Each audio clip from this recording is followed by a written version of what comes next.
여러분, 이 시간 저와 여러분이 읽었던 말씀이 누가복음 23장 1절에서 25절 말씀입니다.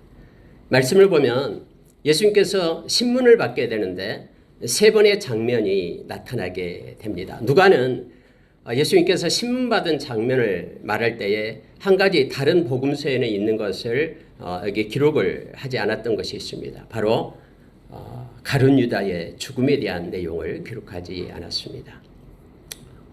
마태복음 27장 1절부터 10절의 말씀을 보면은 이제 예수님의 신문을 받은 장면 앞에 마태는 가룟 유다의 죽음을 기록을 하고 있죠. 그래서 그 내용과 함께 이 말씀을 우리가 잠깐 보도록 하겠습니다. 이 말씀을 읽으면서 계속 묵상한 가운데 예수님께 마음을 두고 이 말씀을 조명해 보도록 하겠습니다. 여러분, 예수님은 마음에 확신이 있었습니다. 예수님은 겟세마네 동산에서 기도하고 아버지의 뜻이 무엇인지를 예수님은 알았습니다. 하나님께서 하나님의 뜻을 예수 그리스도를 통해서 십자가에서 행하고자 하는 그 하나님의 의도와 뜻을 예수님은 분명하게 알고 하나님의 뜻을 마음에 품고 있었습니다. 확신 가운데 있었습니다. 그래서 오늘 여러분 읽은 말씀 가운데 예수님은 온갖 거짓, 그러한 술수와 또 거짓 증거 앞에 이렇게 서게 됐지만은 아니다라고, 그건 거짓이다라고 말하고 있는 길은 모두가 다 그렇게 나를 함정에 빠뜨린 거라라고 그렇게 방어하면서 외치고도 남을 그런 조건들이지만은 예수님은 침묵하셨습니다.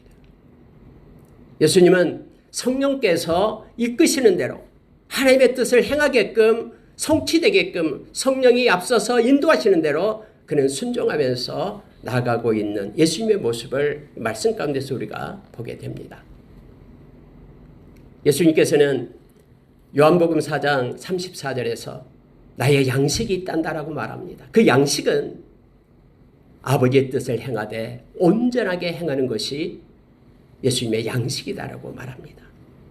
아버지의 뜻이 이루어지기를 원합니다라고 그는 기도하고 지금 십자가를 앞에 두고 예수님께서는 멸시와 조롱을 받으며 신문 가운데 있는 내용이 바로 우리가 읽었던 그런 내용의 그런 중심입니다.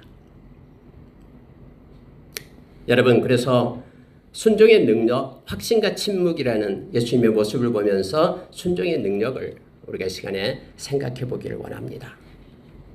히브리서 5장 7절에서 8절의 말씀을 보면은 예수님에게 고난이 올 때에 예수님께서는 순종을 배웠다라고 말합니다. 그리고 온전하게 이루었다라고 우리에게 말씀해 줍니다. 예수님은 고난의 때에 우리에게 가르쳐주고 있는 내용이 뭐냐면 성령의 인도하심을 받기를 원하십니다. 그래서 순종함으로, 하나님의 말씀에 순종함으로 궁극적으로 하나님의 뜻이 온전하게 이루어지는 그런 결과를 예수님께서는 십자가에서 행하셨고 우리로 하여금 예수님을 따르는 저와 여러분으로 하여금 예수님의 모습을 담기를 원하시고 계십니다. 진리를 알지니 진리가 너희를 자유케 하리라라고 예수님께서 요한복음 8장 32절에서 우리에게 가르쳐 주셨죠. 진리, 예수 그리스도, 하나님의 말씀, 성령님이 진리잖아요. 오직 그것만이 우리를 자유케 하고 우리를 해결하고 우리를 회복시키고 인도하심을 성경 우리에게 가르쳐 줍니다. 그런데 저와 여러분이 예수 그리스도의 제자라고 말합니다. 예수님의 제자는 바로 앞에 요한복음 8장 31절에서 나의 말에 거하는 자, 하나님의 말씀에 거하는 자가 나의 제자가 된다고 말하죠. 저와 여러분이 하나님의 뜻을 붙잡고 말씀을 따라서 살아가기를 원합니다. 그러나 상황과 환경은 우리를 가만두지 않을 겁니다. 막 왜곡되고 우리를 무시하고 때로는 조롱하며 멸시하는 가운데 우리가 놓이게 될 겁니다. 이것을 알고 있는 베드로 사도는 베드로후서 3장에서 우리에게 말합니다. 세상에는 조롱하는 자들이 나타나서 우리에게 말할 것이다. 무슨 예수 믿는 게 뭐 밥 먹여주니?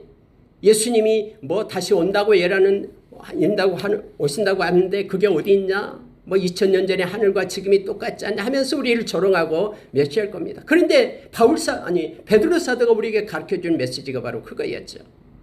세상의 눈에 보이는 모든 것들은 거저된 것이 아니라 하나님의 말씀으로 된 것이고, 예수님의 오심도 하나님이 말씀하셨기 때문에 하나님의 때에 반드시 우리 주님은 오실 것이고, 모든 것들은 하나님의 심판 가운데 있게 될 것임을, 하늘이 떠나고 땅의 체질이 말리고 하는 놀라운 역사, 마라나타 주 예수님이 오실 것임을 우리에게 가르쳐주면서 우리의 생각과 마음의 그러한 증거점을 하나님의 말씀으로 삼을 것을 우리에게 요청해 주고 있습니다. 그 말씀을 따르는 자가 예수의 제자이고, 그 말씀을 따르는 자가 오늘 험하게 심하게 모멸감을 느끼게까지 하는 침뱉음을 당하고 뺨을 맞으면서까지 예수님께서 침묵하면서 하나님의 뜻을 이루어 가시는 그 모습 속에 말씀이 끌고 가고 말씀이 이끄는 가운데 다른 그 어떤 것으로부터 자유함을 얻고 순종의 길을 가는 예수님의 모습을 보면서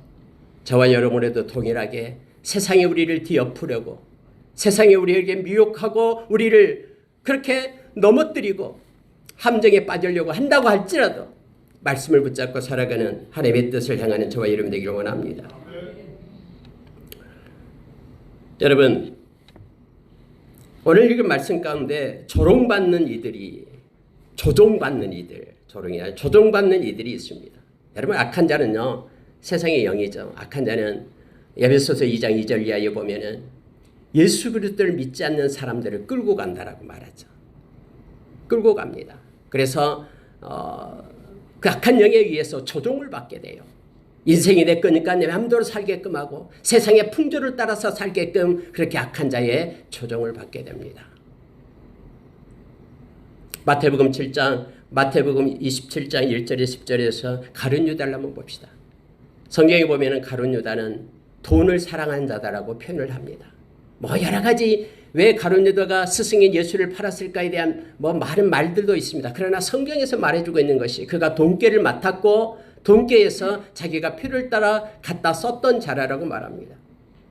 그래서 한 여인이 향유컵을 깨트려 가지고 예수님 발에 부을 때에 분노하면서 가난한 자에게 이것을 갖다가 도와주면 더 좋지 않냐 하면서 자기 논리를 폈던, 분노하면서 폈던 이도 바로 가룟 유다였죠.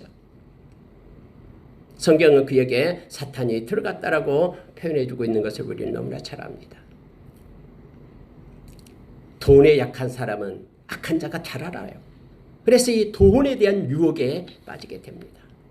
은 30에 그의 스승을 넘깁니다.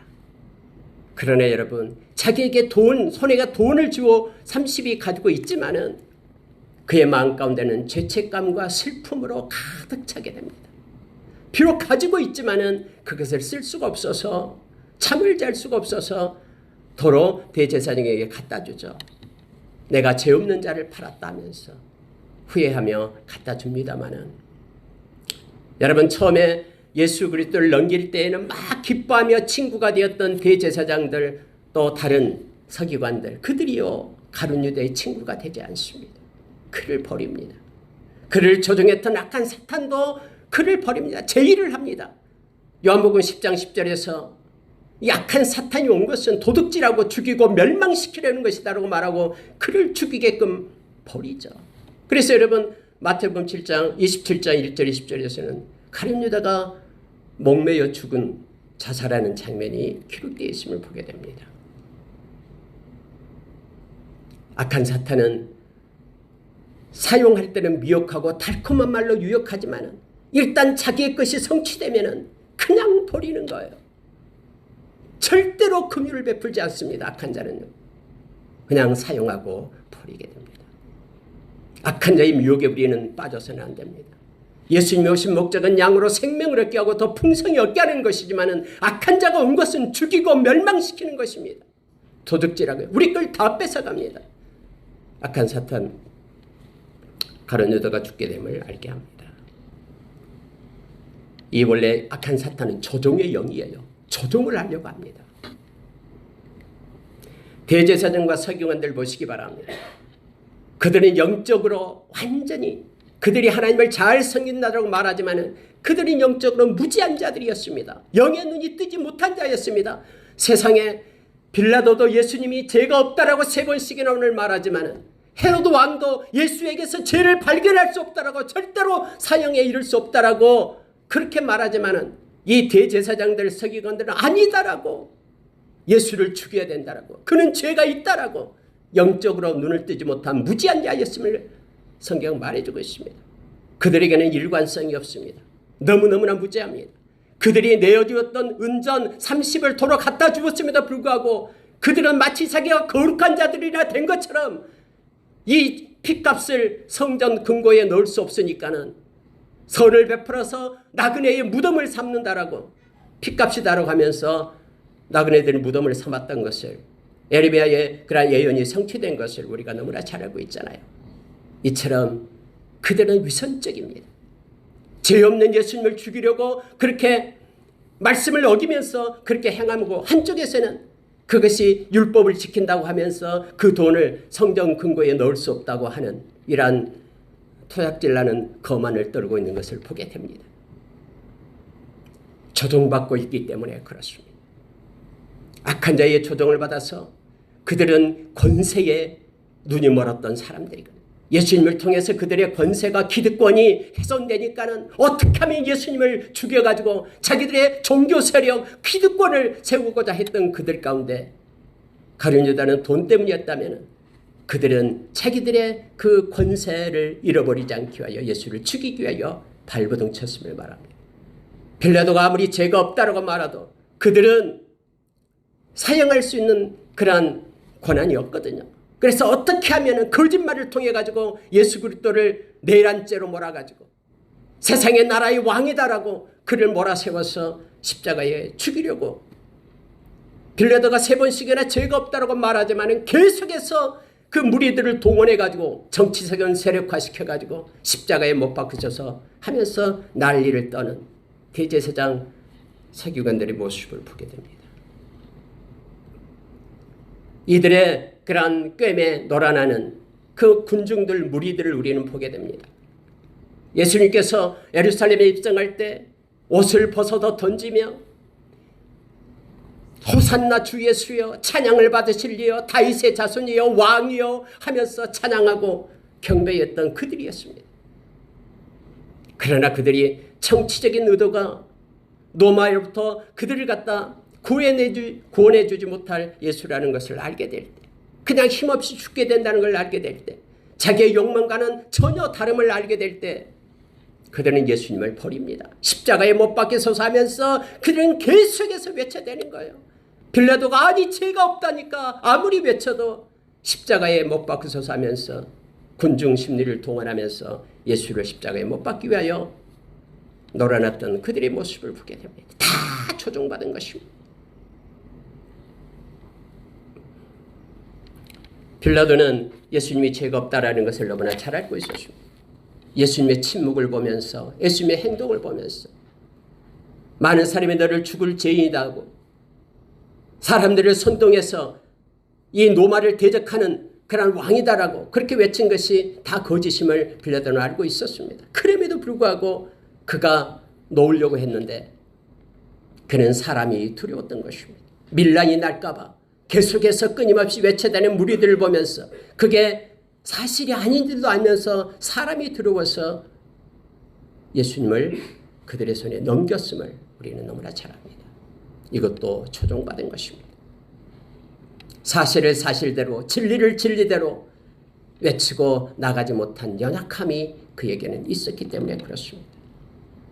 그가 이렇게 생각했습니다. 바라바를 세보면은 바라바는 그들이 말했던 사람이거든요. 바라바는 밀란을 일으켰고 살인죄를 지었고 악한 짓을 다 했기 때문에 가장 극악무도한 바라바를 내세우면 6월절 날 한 사람을 풀어줄 수 있는 그런 관례가 있으니까 그들은 틀림없이 시기 때문에 질투 때문에 예수님을 넘긴 줄 알고 예수님을 택할 것이라고 빌라도는 착각했습니다.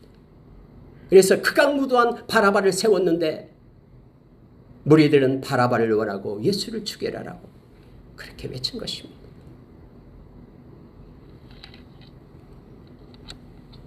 헤로드 왕은 예수를 보기를 원했습니다. 소문을 들었기 때문에 그렇습니다. 오병이어로 5천 명을 먹였던 사실, 죽은 자를 살렸던 기적들, 이 모든 것들이 헤롯에게 관심사였습니다. 왜냐하면 그런 세례 요한을 죽였기 때문에 그렇습니다. 세례 요한이 살아났는가 하면서 겁도 먹었습니다. 도대체 예수라는 사람이 누군가 보고 싶어 했습니다. 예수님을 만나자 기뻐했습니다. 그런데 예수님은 침묵하십니다. 어떤 기적도 그 앞에 보이지 않습니다. 그랬더니 이제는 예수님을 무시하고 멸시합니다. 조롱합니다. 비록 죄가 없지만은 예수님을 마치 왕처럼 빛나는 옷을 입으면서 때리고 침뱉고 조롱하기 시작합니다. 그가 예수를 만나기 원했던 것은 자기의 호기심 때문에 그렇습니다. 오늘날 예수를 믿는 하나님의 백성들 중에서도 하나님의 뜻과는 전혀 상관없이 자기의 목적, 자기의 자아의 만족감 때문에 예수를 찾는 이들이 있습니다. 예수가 자기의 생각과는 전혀 다르다 그러면은 버리고 다른 것을 찾아서 떠나는 이들이 있습니다. 그래서 디모데전서 4장 1절, 2절, 3절에서 마지막 때에는 믿음에서 떠난 이들이 무수히 많을 것이다라고 말합니다. 말씀에 붙들리지 않고 말씀을 사랑하지 않는 이들, 그래서 예수의 제자가 되지 않는 이들은 데살로니가후서 2장 8절 이하에서 많은 이들이 미혹을 받아서 떠나게 될 것이다라고 말합니다. 하나님의 뜻을 따르는 예수 그리스도가 여기에 있습니다. 어떤 고난과 어떤 모함 속에서도 묵묵히 그는 성령의 인도하심을 받으면서 하나님의 뜻을 따르고 십자가에 당신의 생명을 놓고 저와 여러분을 살리신 분이 예수 그리스도십니다. 저와 여러분도 고난이 올 때마다 순종의 능력을 힘있기를 원합니다.